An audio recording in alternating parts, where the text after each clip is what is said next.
প্রথম স্পর্শ মা, প্রথম পাওয়া মা, প্রথম শব্দ মা, প্রথম দেখা মা, আমার স্বর্গ তুমি মা। মা তুমি পৃথিবীর শ্রেষ্ঠ একটি নাম। মা তোমার চেয়ে গভীর কোনো অনুভূতি হয় না।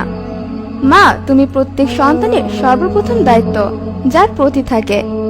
মাগো, তোমার জন্ম হয়েছে বলে এই পৃথিবীটা এত সুন্দর। মাগো, তুমি ছাড়া আজও আমি অবহেলিত। প্রিয় মা, তুমি বিহীন আজ আমি বড় একা।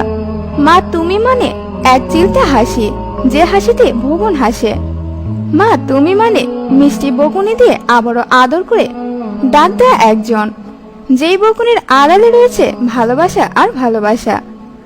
মাগো মা, আমি এলাম তোমার কোলে, তোমার ছায়ায় তোমার মায়ায় মানুষ হব বলে। মাগো, তোমার মধুর হাসির কাছে সব ভয় বাধা হার মানে। দুনিয়ার সবকিছুই বদলাতে পারে, কিন্তু মায়ের ভালোবাসা কখনো বদলাবার নয়। আমি বোকা হতে পারি, অনেক খারাপ ছাত্র হতে পারি, দেখতে অনেক কালো হতে পারি, কিন্তু আমার মায়ের কাছে আমি শ্রেষ্ঠ সন্তান। মা, ও মা, একটা প্রশ্নের জবাব দিবে? এই দুনিয়াটা কেন তোমার মতো না? সম্ভবত আমার দেখা সবচেয়ে আবেদনময়ী আমার মা। মায়ের শিক্ষার শিশুর ভবিষ্যতে বুনিয়াদ। মায়ে হচ্ছে পৃথিবীর সর্বোৎকৃষ্ট বিদ্যাপীঠ। ক্ষুধার্ত সন্তানের কান্না একজন মায়ের কাছে সবচেয়ে ভয়ঙ্কর। ভালোবাসতে সবাই পারে, তবে মায়ের মতো কেউ ভালোবাসতে পারে না। যার মা আছে সে কখনো গরিব নয়। তুমি আমাকে শিক্ষিত মা দাও, আমি তোমাকে শিক্ষিত জাতি দিব। প্রত্যেক শিক্ষার্থীর সফলতার পেছনে মায়ের বকাঝকা ইত্যাদি আবদার ব্যাপক। মৃত্যুর জন্য অনেক রাস্তা আছে, কিন্তু জন্ম নেওয়ার জন্য শুধু মা আছে।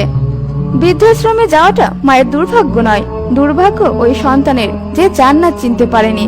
বৃদ্ধ মাকে বৃদ্ধাশ্রমে না পাঠিয়ে আপনার সন্তানের দেখাশোনা করার দায়িত্ব নিন। দেখবেন আপনার সন্তান দুনিয়ার সব থেকে ভালো বন্ধু খুঁজে পাবে। মায়ের সাথে সবকিছু শেয়ার করা মানুষগুলো কখনোই পথভ্রষ্ট হয় না। পৃথিবীতে তোমার হাজার হাজার বন্ধু বান্ধব, আত্মীয় স্বজন ও শুভাকাঙ্ক্ষী থাকবে, কিন্তু সবশেষে তুমি একজন মানুষকেই খুঁজে পাবে, যাকে তুমি শত আঘাত দেওয়ার পরও সে শুধু তোমার ভবিষ্যৎ নিয়েই ভাবে, আর তিনি হলেন মা। পৃথিবীর সবচেয়ে শান্তির জায়গা হলো মায়ের কোল। যে গর্ভে তোমাকে ধারণ করেছে সে গর্ভধারী মায়ের প্রতি কর্তব্য করো ও শ্রদ্ধা নিবেদন করো। ভালোবাসো তাকে যার কারণে পৃথিবী দেখেছ। ভালোবাসো তাকে যে তোমাকে 10 মাস 10 দিন গর্ভে রেখেছে। ভালোবাসো তাকে যার পায়ের নিচে তোমার স্বর্গ আছে। তিনি হলেন মা। লাইফে সফল হতে চাইলে নিজের মা বাবাকে কখনো কষ্ট দিও না, আর নিজের খেয়াল রাখবেন, কারণ এই স্বার্থপর পৃথিবীতে আপনার খেয়াল কেউ রাখবে না। দেখা হচ্ছে পরের ভিডিওতে। ততক্ষণ পর্যন্ত সুস্থ থাকবেন, ভালো থাকবেন। ধন্যবাদ।